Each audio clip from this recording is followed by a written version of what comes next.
that, Mississippi Queen sort of, your steamboats are rushing down the Mississippi and they're burning, throwing everything into the engines, throwing the chairs, the deck, everything. You want that in a game that has a racing feel.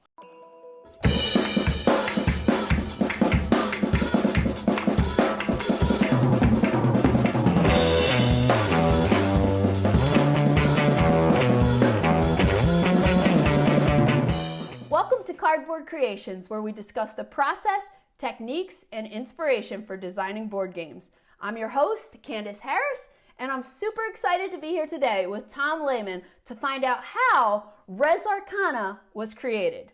But first, let's jump into a brief overview of how Res Arcana works. Res Arcana is a fantasy-themed resource conversion game for 2 to 4 players, or up to 5 players with the Lux Tenebrae expansion.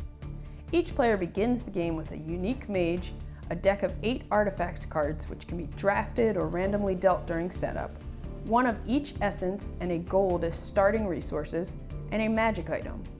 Res Arcana is played over a series of rounds where players use magical essences and items to build artifacts, activate their powers, and command dragons. Each round, players collect essences, then take one action at a time in turn order until all players pass. On your turn, you can place an artifact, claim a monument or place of power, discard a card for resources, use powers on components, or pass.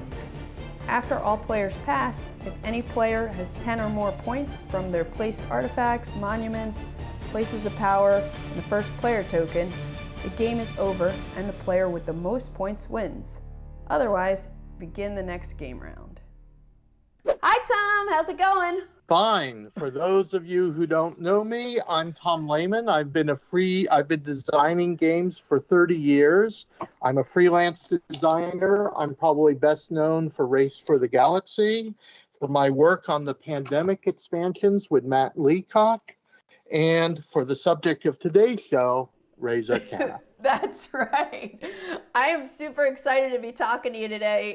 You have, as you just kind of showed there, you have a really interesting and diverse collection of games that you've designed. I mean, from Race for the Galaxy through, you have a bunch of 18XX titles too. Yeah. That's super cool. And then in 2019, you hit us with Res Arcana, and let me just tell you, I'm a big fan of the game. I find it so addicting. Every time I play it, I just want to play it again back to back. Then the next day, I'm still thinking about it, I want to play it again. So it's got some kind of special sauce to it. And I gotta know, how did this all get started? What initially inspired you to create Res Arcana? So in the summer of 2013, I was at Richard Garfield's birthday party. And there was a representative of another publisher who said, "We don't have a game from you, Tom, and we'd like one." And I said, "Okay, what sort of game are you looking for?" And he gave me what is very unusual in the industry, a blank check. He said, "You can do any mechanic, any theme, any setting, whatever you want, go for it." And so that's exciting because even as an experienced designer, you don't get those sort of very open invitations very often.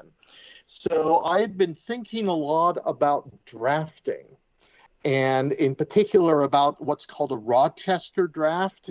In Magic the Gathering, if you were doing league play in a local group, you might get 300 cards and spread them out on the table, and then the 6 of you would start drafting all those cards.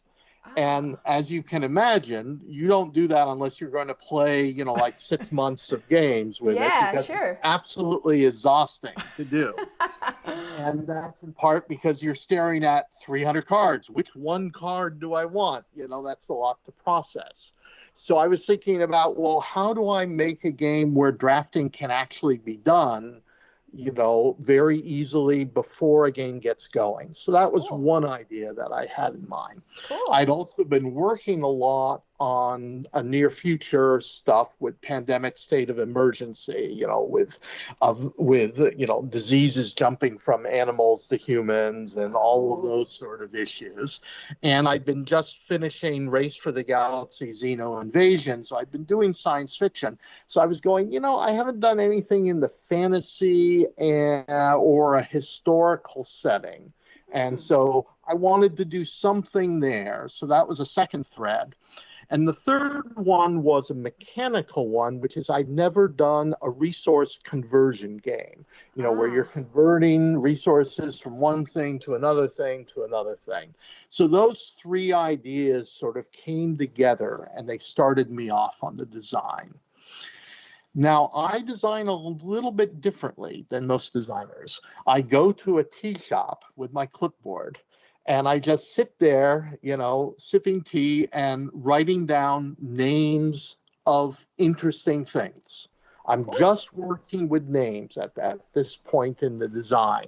So I was sitting there putting down, crypt, that sort of sounds interesting, and sacrificial dagger and philosopher's stone. Got to have that if I'm doing something with alchemy. Wow. And druid circle and wind dragon, just jotting down names. And I jotted down like 60 names. And then I was looking over those names going, yeah, this could be an interesting set of names to put into a game. And my working title at this point, and this is back in 2013, was Artifacts. Oh, okay. Gotcha. That was my working title. But then in 2014 and 2015, several new games with artifacts in their titles came out. But, that was my working title. And the first thing I struggled with was, okay, if I'm going the sort of fantastic alchemy route as my sort of overall setting, because that's sort of what all these terms were suggesting to me, what is the goal? Is it to just make gold? That's not much of a resource conversion. Right. Or maybe gold should be a special resource, a means to a greater end. And so then I started thinking about the fact that, historically, alchemy permeates Western civilization and spans a really long time, from about, the year 900 AD to about 1650. That's a long stretch. It involves the Renaissance, it involves early medieval, the start of the Enlightenment. All of that is bound up in alchemy. And there's a lot of words in the English language and concepts like magnum opus comes from alchemy. All these things are buried in our culture. People don't realize how much little details about alchemy actually are there. Wow. So I was going, one of the threads of alchemy is spiritual enlightenment. So how about we have these mystical places of power, which can be a source of victory points, and to contrast that from gold. And sort of my first aha moment was when I realized, what if I have a category of things, in this case monuments, that you buy only with gold? Now I could have my mystical endpoints and my secular endpoints. Wow, and cool. Because, people hired alchemists for their courts and, or they had patrons for them because they wanted them to make gold, right? Ah. There was all this spiritual stuff, but they wanted the money, right? And so the secular power, and the moment I said, okay, the monuments will be secular power, I realized I could also bring in part of the Renaissance, which is the rediscovery of the past, right? The Western Europe rediscovered the past and said, so I'll make my monuments the 7 ancient wonders of the world and use that as a springboard. So you have the Hanging Gardens and the Statue of Rhodes and so on. So I had that concept, and that brought in more thematic thing, because I'm saying if I'm reaching back in the past like that, I can also bring in things from fables. So the Ring of Midas, the Fable of Midas, the dragon teeth, where dragons' teeth are sewn in the ground and up pops dragons overnight. I could bring in those ancient fables as well. And so now I have fantastical elements, but I also have this grounding in history. And I felt that created a richer sort of setting to place the game. Wow, that's so cool. So what were some of your like biggest challenges during the design phase? So when I was laying out all these different terms on my clipboard, still haven't designed the card yet, right? And I realized that I wanted life and death in the game. Okay. But I was also going, well, life, death, gold, and I'd use the 4 classical elements, earth, air, wind, and fire. And that's 7. And then I'm going, if this is supposed to be 1 or 2 powers on a card, how do I bring 7 elements in there? That's too many. Yeah. So now I'm sitting there and I go, I really like the life and death because of the crypt and the tree of life and the sacrificial dagger and druid circle. That all sounded neat to me. Yeah. So I didn't want to give up life and death. And yet, what do I do about these other 4 elements? Do I just invent 2 elements? And so what I ended up doing was I collapsed each pair. So Elan was the collapsing of earth and fire into a single element. And calm was collapsing water and wind. And so I could take those different ideas and collapse them. And I liked that because it also gave me a sort of yin and yang thing going on, where you have the active element of fire and the passive, more pervasive element of water, sort of suggesting that. And I said, okay, I will combine these 4 elements down to 2. That'll give me 5 things. Gold will be a special element. And now I had my essences. Wow. That's right. Still just on my clipboard, but I'm like, okay. We'll do it this way. And a lot of people, because the shape of the essences that were actually produced were like fire and water, they just call these fire and water. They don't bother with my names of Elan and Calm. Right. But if you look at some of these cards, you can see these are definitely water-inspired cards with chalices and pools and so on. Whereas if you look at another set of cards here, which also use Calm, the blue thing, you can see that these are wind and birds, again, the air and the wind element. So even though the essence looks to many people like water, the actual cards, you can see where I had collapsed down wind into that element. And a similar thing is going on with fire, where you have, a fire dragon and a chalice of fire. That's very clearly fire. But then you look at the earth dragon and the pickaxe. There's a lot of things involving forges and making gold and cursed forges and stuff like that in the game. And that all uses Elan as well. So you can see how the earth and the fire got collapsed. Wow. So what was your inspiration for the theme of Res Arcana, besides the fact that, you wanted to stray away from sci-fi games? Well, I mean, we've talked about the setting, right? But setting and theme are 2 very different things. I mean, theme is one of these really weird terms in the gaming industry where it means so many different things to different people. There are people for whom setting a theme means the production design, what in other fields would be called production design, like in theater, the sets and the costumes and so on, and the setting. And there are reviewers who talk about theme in that way. They'll talk about the illustration and the bits and how it conveys a sense of the setting. There are other people for whom theme sort of means how well does the setting and the game mechanics mesh together. Right? And then there are people for whom theme means something else. It means a situation with opposition, right? So like we're a bunch of vampire hunters hunting Dracula around Europe, right? And that is getting into what in a writing class would be called the situation or the plot, right? You have these people, you have a goal, and you have obstacles, right? Your basic definition of plot.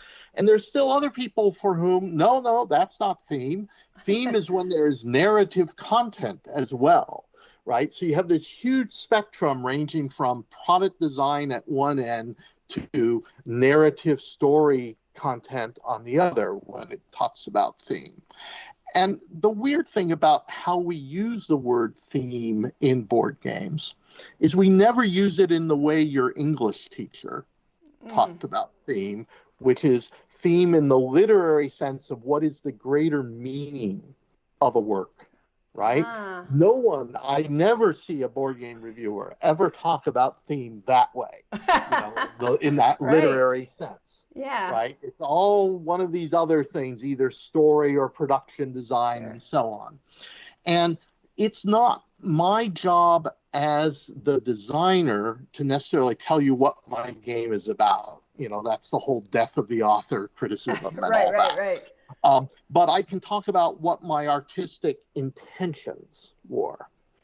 And as I was thinking about fantasy, the thing that I was thinking about, how do you express a sense of wonder or mystery or awe, right? Those are elements of fantasy, but, it often turns into fantasy as just, this is a wand and it could be a submachine gun, right? It's a very cut and dry thing, right? And not any sense of mystery. And in films or in novels or in even tabletop role-playing, you can withhold information and create some of that sense of wonder, right? Right? If even in D&D, which can be played as a very combat miniature game, the moment the GM introduces some homebrew spells that aren't defined in any splat book or guide, the players suddenly have to wonder and worry and, have a sense of mystery about it. But a board game, we have to have rules. We have to adjudicate.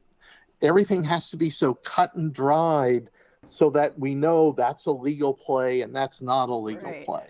How do we get any sense of mystery? How do we get any sense of wonder into the thing? And I don't have any big answer to that, but the answer for Res Arcana was to try to have an incredible amount of variety by using only a portion of the game in any given thing. So you get 2 out of 10 mages in the base set to choose from. And your artifacts are completely different from every game, and not all of the artifacts are in play. And your places of power are different, so that what you're aiming for is different. I mean, there have been other games that try to do this variety. Dominion, for example, you have this tremendous variety in the kingdom cards. And while sometimes the goal's different, mostly it's all about getting the provinces. The arc of the game is basically, just there. And here, by varying the end game and the start and what you have, and making it all subsets so that you're seeing a different combination every game. That was my hope, to try to get some sense of wonder in the game. Cool. Whether I succeed or not is up for, other reviewers to decide. But, that was my artistic intention. Very cool, very cool. So the other big challenge in the game was how to make the game work for both drafting and random decks. Right? Because I didn't want the game to require drafting, because for new players, that's like an incredible chore because they don't know how things work. Right. So I definitely wanted the game to work for both drafting and random decks. And that's a challenge. The first part of that challenge was, well, what happens if you have a card that doesn't fit with your plan? Now it's just a dead card in your deck. Or at the end of drafting, you often get a final card that no one really wanted, including you, right? And so that led me to this whole idea that you can spend a card for either 2 of any essences or a gold. And that's sort of a first answer to making the game work randomly. And it turns out to be a very interesting answer because the decision of which artifacts you're going to play and which ones you're going to spend just to get going faster turns out to be a big decision in the game. The other problem that, if it's to work as a random game, was what to do about missing powers, right? There's only so many powers. You're getting 8 cards. What if you don't have any artifact destruction? Or what if you don't have any ability to straighten the card or to draw a card beyond the one at the end of the round? And that led me to the magic items, which are give you sort of all those core powers. So if they aren't in the cards you happen to randomly get, you still have access to them. So those were the 2 things that I added that solved that problem of how do I make this game work for both a random deck and a drafted deck. Wow, cool. And then, like, when it comes to, you know, this is all very fascinating to me, but when it comes to, like, the way you design games, do you design for specific player types? I do. There's the Mark Rosewater article, a classic article he wrote for Magic, where he distinguished between the Timmy player who loves big splashy effects and the Johnny player who thrives on creativity, and then the Spike player who's all about efficiency and win rate, right? And he characterized those 3 players. Of course, most people are some mix of them. But what I do is not only do I make sure that there's something in the game for all 3 types of players, but I spend a lot of time thinking about how do I make a single component work for all 3 players. All right. It's not just, oh, I got to put in something for Timmy and something for Donnie, but instead, I'll do something like this. So here's the Sea Serpent, and it's a big, expensive card. And most people just view that and they go, oh, that's a Timmy card, right? And the Spike players who do, you know, sort of card ratings, they sort of go, that's a 1-star card. You know, it's not efficient. You know, right. But then you combine it with the Sacrificial Dagger. And the Sacrificial Dagger lets me just discard this from hand and get a whole bunch of essences. And now Johnny sees that as a combo, and he's like, oh, this will let me win, and, you know, this will be cool and all that. And Johnny wins. And then the Spike players go, wait a moment, that's awful efficient. That lets me get to a fast start and so on. And, you know, if I draft this Sacrificial Dagger, then either a big dragon or some other big card will come along because people aren't drafting them initially. I'll get one of those and I'll get a first start. And suddenly the Spike player who was like, this is the stupidest card in the game, are reevaluating things. Yeah. And I try to get that into as many components as I can. I mean, you can't get into all of them, but I look for things like that. I'll give you one other example in that area, which is the Philosopher's Stone. Okay? This is a very important card thematically in any card about alchemy, because that was like the goal. You know, the Philosopher's Stone lets me make gold. And the Philosopher's Stone, on the surface, the Spike players said, well, this is useful, but it takes so many essences to pay off to be efficient. They initially didn't rate it as highly. And yet the Johnny players said, you know, if I can get a whole pile of essences and just turn that into gold, then I'll be able to march through the monument deck and just buy every monument and just win. Right? And that's very appealing to the Johnny player. And one of the things I emphasize when I talk about design is that our job as a designer is to create experiences. I want my players at least once to have that, I make a ton of gold and I just march through the monument. You know, I want that experience. And the moment Johnny does it, Timmy's eyes go very wide and they go, my God, you made 27 gold. You know, that's that big splashy effect that the Timmy players love. And then suddenly the Spike players are back to reevaluating it. And, whereas originally they maybe rated this as a 4-star card, it became a 5-star card. They suddenly realized that's a way to just win. Yeah.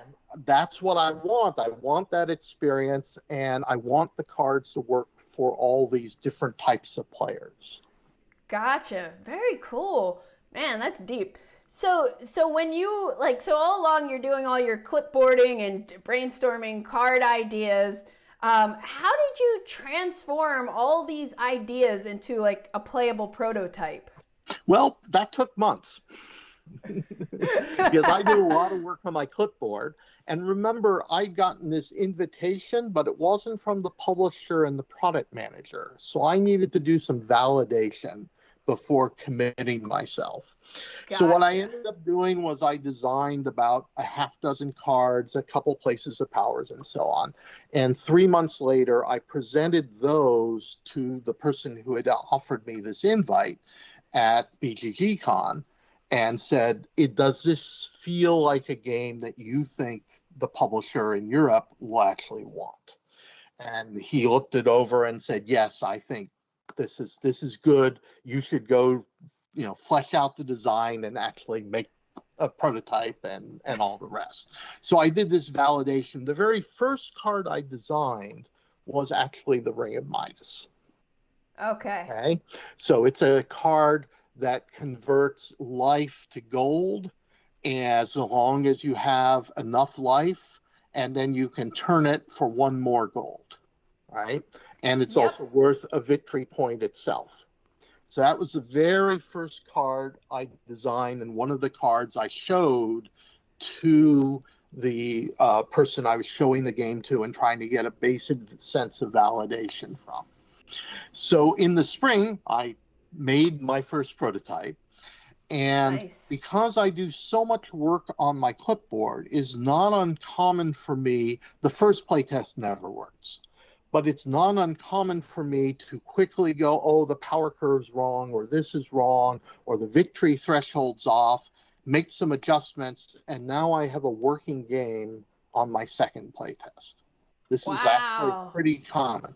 It's not the final game. There's a lot of polishing and so on to do, but whereas when I first started off, I would do 3 or 4 things before I even got to something that sort of worked. Wow. But now, because I can do so much work on my clipboard, this is where my experience counts. I'm able to get pretty quickly to something that is working. Wow, that's your process is so fascinating. And I talking to other people, it's clear, talking to other designers, it's clear that not many designers work this way. No, not many that I know of. Yeah. How much place testing was done once you got that prototype together, and what was your prototype or your play testing process like? Right. I mean, my basic playtesting process is to play lots of games with lots of different groups, right? And then hopefully to find a core group that likes the game, so then we can hammer on it. Cool. Yeah. And the person who really helped me hammer on it was I'd gotten the game in a pretty good state by NetSession when I was going to show it to a publisher. But I was spending a couple days with William Mattia, the designer of Kalis, and he and his partner Connie and I played Res Arcana, and William loves resource conversion games. I mean, that is his wheelhouse. And so he was making all sorts of comments, and we were scratching those cards. What I finally presented was not a completely clean prototype because we decided, we need to change this cost, we need this, and so on. Right. But he really helped hammer on it, which is why I give him special thanks in the rules for Res Arcana. Cool. So you want to not only play test widely with lots of different groups, but you want to find some, if you can find 1 or 2 people who really get the game and are willing to really hammer it, you want to be listening to them as well. The other thing, and this is something I learned from Matt Leacock, is when I first started, I tended to play in a lot of the play tests. But now, after years of watching Matt and how he does things and working on Pandemic and so on, I tend to do about half the games where I play because I want to feel, I'm frustrated by this, and is that a good frustration or bad frustration? I want to find combos. I want that play experience. But also, half the time, I want to just observe and see how people are responding to the game, see what they come up with on their own without looking at me, And so I try for 50-50, observe and play test, and play in the play test. Very cool. So at what point did you start documenting rules? After the second game. After the second game? That's right. But I already had that little summary tile with setup and play sequence. Mm-hmm. That I had before. That's part of the first prototype. But writing rules, once I get the game working, I start writing rules. Cool. And then when did you know Res Arcana was ready to be produced? When you're like, this is done? Well, that's a tricky thing. I mean, games are never quite done. It's like poems, there's a famous quote about that. By the time I got to spring of 2015 at the Gathering of Friends, I was like, it's pretty polished. There might be a detailer there, but I was basically done. And I lost my publisher. Right? No. Right? The publisher that I presented to in October, their product managers had changed. And the new product manager looked at this and said, I don't see any way to demo this game on the stand at Essen. Oh, my goodness. The product manager had no faith in it. Oh, my goodness. So I pulled the game because there's no way I'm going to try to force a product manager. I mean, You want the product manager to really champion your game. Yeah. And if the product manager didn't believe in it, okay, pull it back. Yeah. Wow. So then, I felt the game was essentially done. And I had 2.5 years of trying to find a new publisher. And it was a very weird experience because the old product manager who had moved to another company would come at the gathering and borrow my prototype. And he would play it with 3 other product managers. And then they would come back and they say, this is a wonderful game, Tom, and it should be published, but it's not right for any of our lines. So great. Now I've invented a game that product managers like, and I can't sell the game. Oh my goodness, this is crazy. This is crazy. And I showed it to a number of publishers, but, they were several of the German publishers who said, we have to remove all the dragons and we have to retheme the game and we have to do that. And I said, no, I don't want to do that. It was far enough along and I liked the theme and so on. And eventually, after 2.5 years, one of those product managers showed it to Cyril Dogin, who is one of the co-founders of Sandcastle Games. Okay. And he liked it and said, this will be our first game. And so that's when I finally had a publisher again. Cool. Yeah. And so, but there were several 2.5 years where I just couldn't sell that thing. That's so crazy. Wow. Can't even imagine that. I'm sure people are kicking themselves now. Maybe. It happens. I mean, I've had that happen I could not sell Race until Jay Tummelson decided to do it. And I offered it to a bunch of publishers. So this is something I'm used to. Seems crazy to me, but yeah, I get it. Sure. Yeah. Hindsight, of course, is always very different. During those 2.5 years, I didn't work very much on the game, but I did do a little bit of polishing. For example, I only had 7 magic items in the prototype, and there are 8 in the published game. And that's because my friend Rob Watkins suggested that we needed something like divination. What divination lets you try to do is you've drafted your cards, and in your first 3 cards, you drew one of your combo, but the combo is somewhere in the rest of your deck, and it lets you try to get that combo together quickly. And so that was an example of a polishing change that went in, right? Cool. But there weren't that many tweaks to the cards. Wow, because your clipboard process. And my clipboard and, William pounding on it and a year of playtesting, right? All those things together. So, I can't help but notice how amazing the art is on the box cover, the cards, everything, the places of power. How were the art and graphic design decisions made? Well, they're mostly the publisher's decisions, right? And remember, Cyril Dogin was the art director for Days of Wonder, right? And the artist, Julien Duval, and him, they went to college together. They have known each other for a long time. They've worked together. And like Ticket to Ride, Julien Duval, the artist, is the primary illustrator, and Cyril is the art director.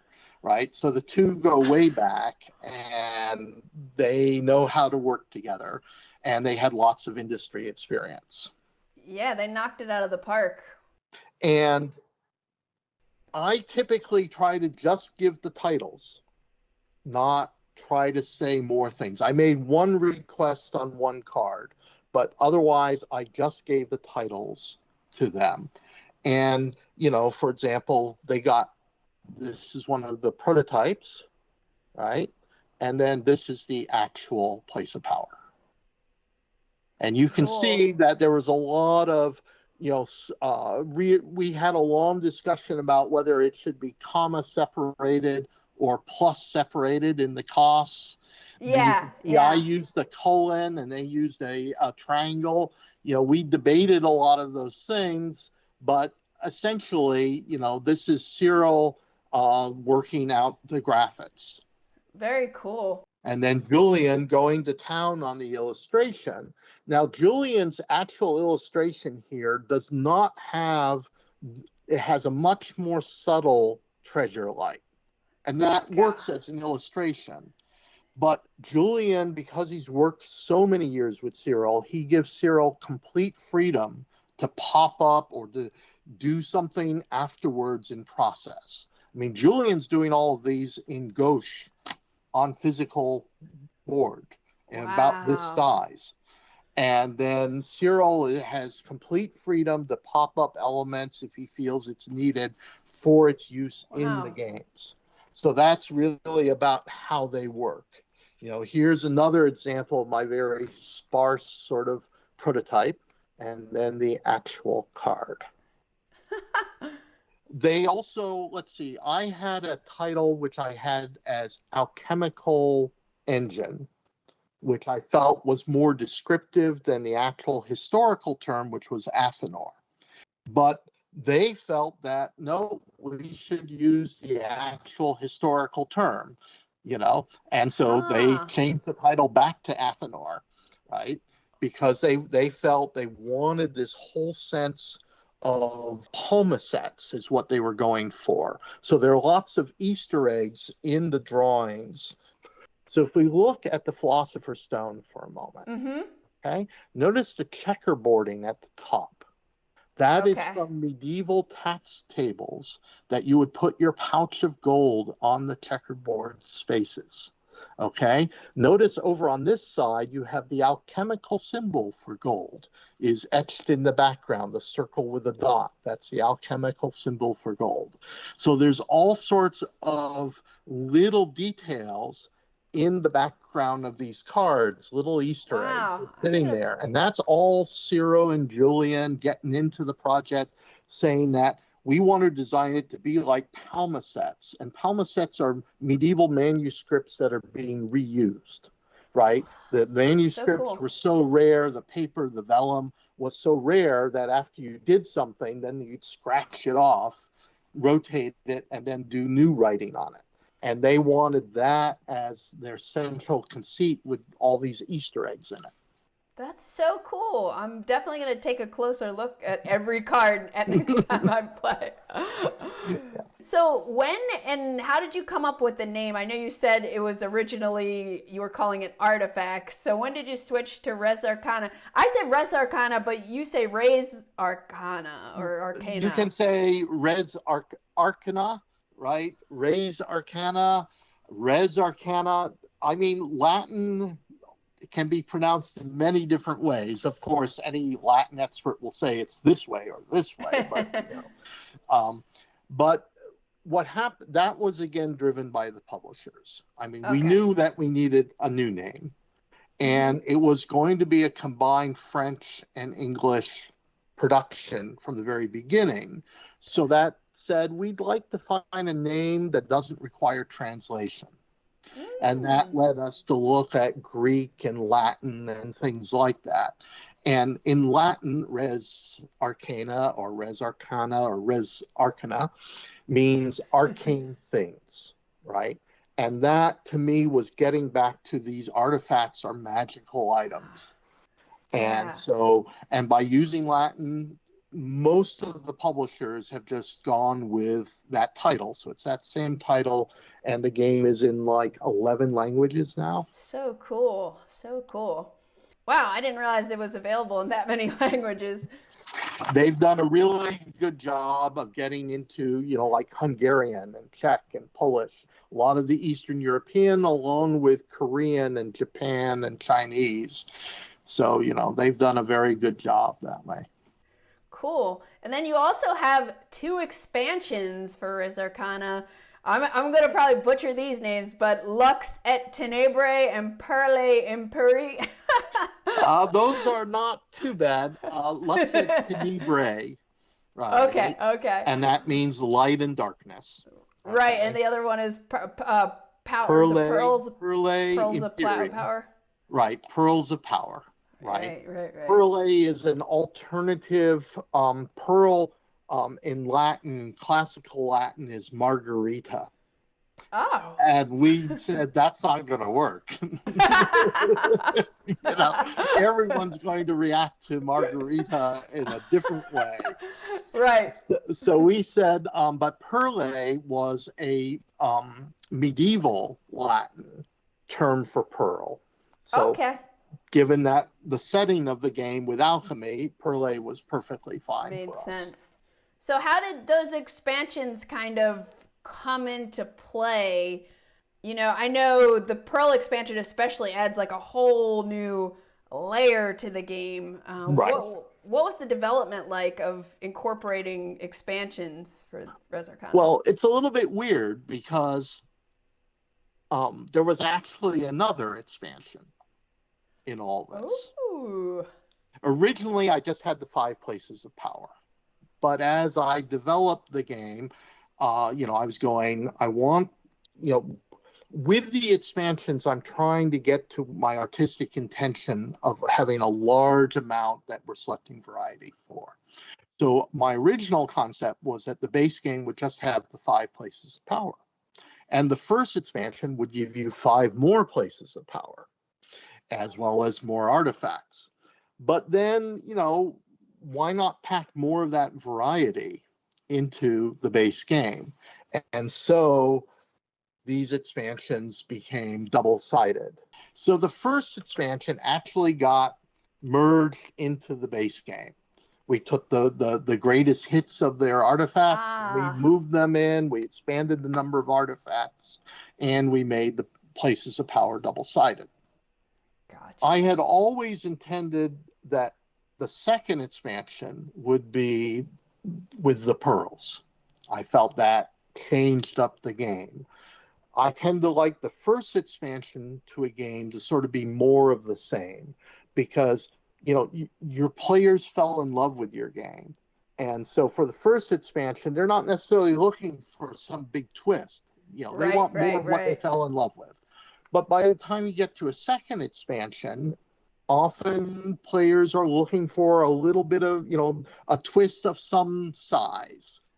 And one of the skills with that second expansion is finding a twist that feels good, but isn't too big of a twist where you lose too many players, right? Gotcha. And so I felt a new essence, a longer victory points, all of those things would be great in a second expansion.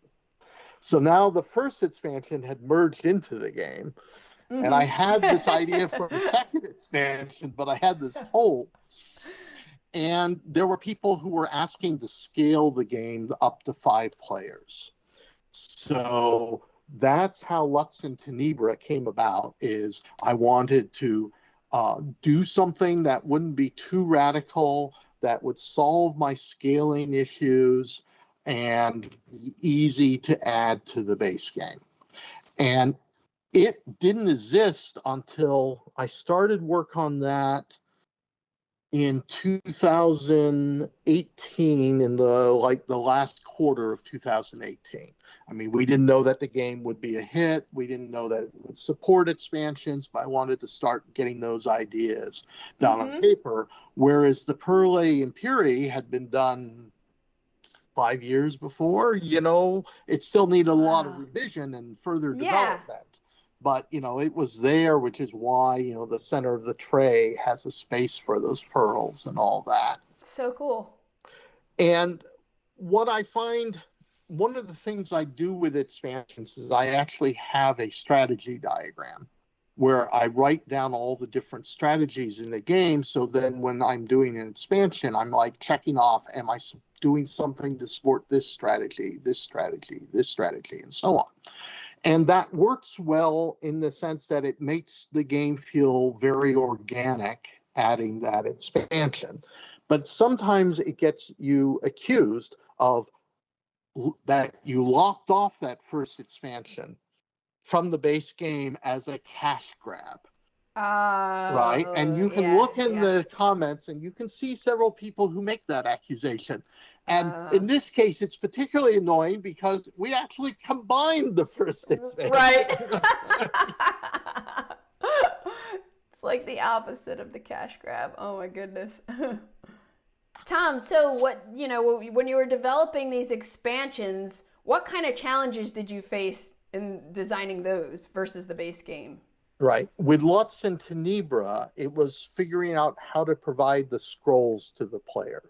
Because Lutz and Tenebra adds these small scrolls, and we tried various methods, and eventually 3 of us at the Gathering of Friends sorted out. That was the thing. I had all of it, except for that, worked out when I went to the Gathering of Friends. And that was sort of the big accomplishment of 2019 at the Gathering for me that year. Cool. With Perle Imperi, the big problem was I had an expansion, but it hadn't been polished and developed fully. And I did that under lockdown. I did not have a play group. I am by myself. And trying to do it remotely was a real challenge. And luckily, I had a really great remote tester, Alex Chen, without whom I don't think I could have gotten Perle Imperi finished. Wow. So that was the big challenge there. Alex is a great player and very much a spike player looking at efficiency and all that, and that's great. But one of the things he asked me, and he asked this very penetrating question after playing the prototype one time. He said, those pearls are great as victory points at the end, and they're great to get yourself started. You spend them for a gold or 2 essences, and you're off the gate to a fast start. But Tom, I don't feel like there's anything about making a pearl in the mid-game, on turns 2 or 3. So what if I make a pearl then? And that was a great question. And I had one thing in the game where you could convert pearls like into 3 gold. That was a power. But we added several other powers where you can have these big effects with pearls, so that making a pearl in the mid game suddenly feels great if you have that sort of a combo in mind. And so that was a wonderful question. Plus, he did all this great development work and analysis. And so, big props to Alex Chen for Perley and Peary. Very cool. Do you have any advice for someone who's interested in designing a game that has kind of a racing feel to it, like Race for the Galaxy or Res Arcana? I would say several things. First is having multiple paths to victory really help in those sort of games. Because if you have multiple paths and they're running at slightly different rates, then someone's doing something going, yep, I'm on, oh my God, this person's coming along faster over there. I need to do something to get faster. And with multiple paths, you can pressure each other. And that tends to produce a sense of momentum, a sense of urgency in the game. So that's the first thing. You also want something in the game that tends to accelerate towards the end, right? That also gives you a nice racing feel. So the SITS devs, the SITS COTS developments in Race for the Galaxy do that because there are a bunch of points such that you're never quite sure until the very end who is ahead. Right. So that's an important thing. Having some way to deal with unwanted things, right? The cards that are unwanted in Res Arcana turn into gold or essences. The cards in Race turn into money to pay for other cards. Right. That allows you that, Mississippi Queen sort of, your steamboats are rushing down the Mississippi and they're burning, throwing everything into the engines, throwing the chairs, the deck, everything. You want that in a game that has a racing feel. So I would say those three things, multiple victory conditions, acceleration, and an ability to use unwanted stuff, are all important towards getting that sort of explosive finish. Cool. Awesome. Man, thank you so much, Tom, for this, your whole process, just is kind of blowing my mind a little bit. And it was really fascinating to hear the backstory for Res Arcana and just, get insight into your creative process. I know, already I'm itching to play it just from talking about it, but I want to check out some of your 18xx games. I have 46 on my shelf of opportunity, and I just started getting into 18xx a little bit a year ago, so I definitely want to check out some of those games. But is there anything that you're working on, either something in the future for Res or just anything else you'd like to mention? Well, the big thing, we've run into a production snag, but Dice Realms, I think you can see it back behind me. That's my big new thing that's just come out. The problem that we had is, we've used these customizable dice. Rio Grande has used these customizable dice before in Rattlebones and in Race for the Galaxy, Roll for the Galaxy Rivalry expansion. And we've had no problems with the manufacturing. But they made a new mold, and one of the dice in the mold was off. So now we have random defective dice throughout all of those. So we're having new dice made. We have to completely make them. Luckily, we caught this before we sent to the U.S. distributor. They're all sitting in the Rio Grande warehouse in Chicago. Dang. New dice are being made, and we're working out the schedule for replacing them because we don't want thousands of players to, some will be perfectly fine sets, but some will have two defective dice, and that's a customer support nightmare. Right. A few customers had gotten it in Europe, about 200, and those were hand supporting, to make sure that they get working products. But we're holding off on any shipments in the U.S. And so this is having this very frustrating stumble just as it comes out the gate due to this unexpected manufacturing process. But I'm really excited about the game, and I hope that people will enjoy it. I can't wait to check it out. There's a bunch of very subtle things going on, and so, that always worries me. Are they going to get it or not? So, but that's certainly one product that I'm very thrilled about. A product that I don't know when it will when it will be published, but they're pretty aggressive, is I did a game for Trick or Treat Games, a new company that's doing a whole bunch of games from different designers. And Oh, I, cool. in fact, signed a contract with them yesterday. I was down in Santa Nice. Cruz, which is where their headquarters are. So I'm pretty Awesome. excited about what will come out of that. So those are some I'm of the excited projects I'm too. working on.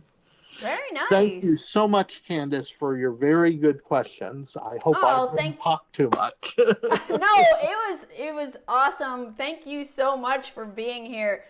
Man, yeah, I have been wanting to have you on here for a while. I know we've like talked about setting this up probably a year ago almost. Yeah. But I'm glad we finally made it happen, and I'm definitely like looking forward to having you back in the future. So thank you again, Tom, for being here.